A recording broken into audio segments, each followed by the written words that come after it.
Bismillahirrahmanirrahim. Assalamualaikum warahmatullahi wabarakatuh. Perkenalkan, nama saya Sapriani dengan nomor induk mahasiswa 19920410117. Pada video kali ini saya akan membahas mengenai bahan pembelajaran berbasis e-learning. Dikemukakan bahwa konsep bahan belajar berbasis e-learning dikembangkan berdasarkan teori kognitif dan teori pembelajaran yang dinyatakan dalam 3 teori.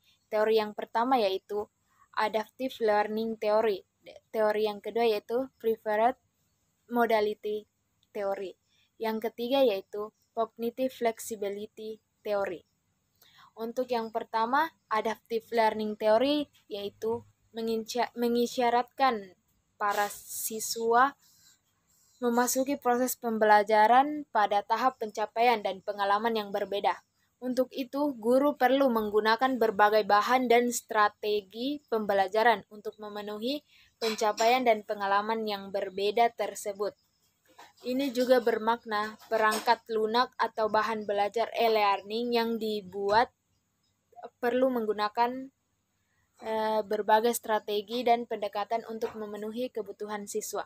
Yang kedua yaitu Preferred Modality Theory, yaitu mengisyaratkan bahwa para siswa memiliki kecenderungan modalitas pemahaman melalui aktivitas mendengar dan sebagainya, yang lain memiliki modalitas pemahaman melalui aktivitas melihat, dan sebagian siswa yang lain cenderung memiliki modalitas pemahaman melalui mendengar dan melihat.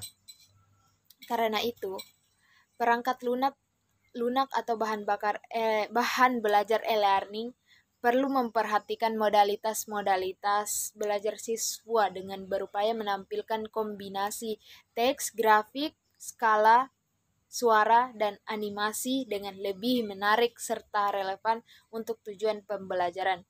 Yang ketiga yaitu Cognitive Flexibility Theory, mengisyaratkan bahwa suatu bidang dapat dipelajari dengan lebih mendalam dan lebih efektif bila mana para siswa menggunakan proses belajar dengan cara non-linear. Hal ini bermakna bahwa suatu bidang yang dipelajari mencakup berbagai aspek dan dominan yang saling berkaitan. Oleh karena itu, bahan pembelajaran yang berupa perangkat lunak e-learning yang dipersiapkan hendaknya tidak menyerupai metafora buku yang cenderung linear atau berurutan dari segi pendekatan dan penyampaiannya.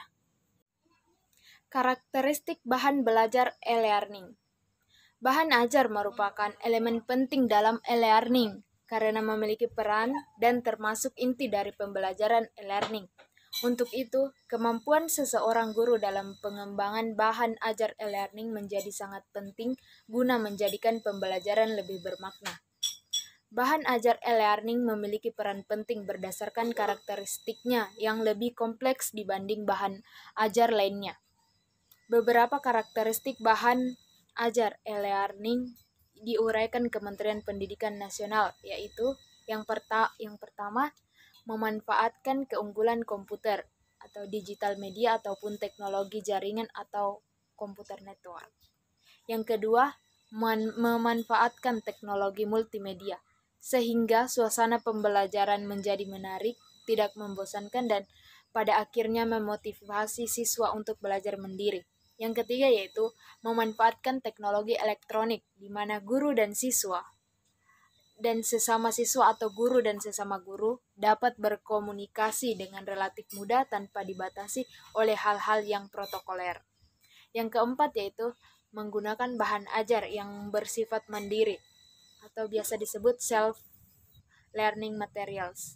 Yang kelima yaitu disimpan di komputer sehingga dapat diakses oleh guru dan siswa. Yang keenam yaitu memanfaatkan pertukaran data atau information sharing yang secara interaktif dapat dilihat setiap saat di komputer. Sekian materi yang saya bawakan, lebih dan kurangnya mohon dimaafkan. Wassalamualaikum warahmatullahi wabarakatuh.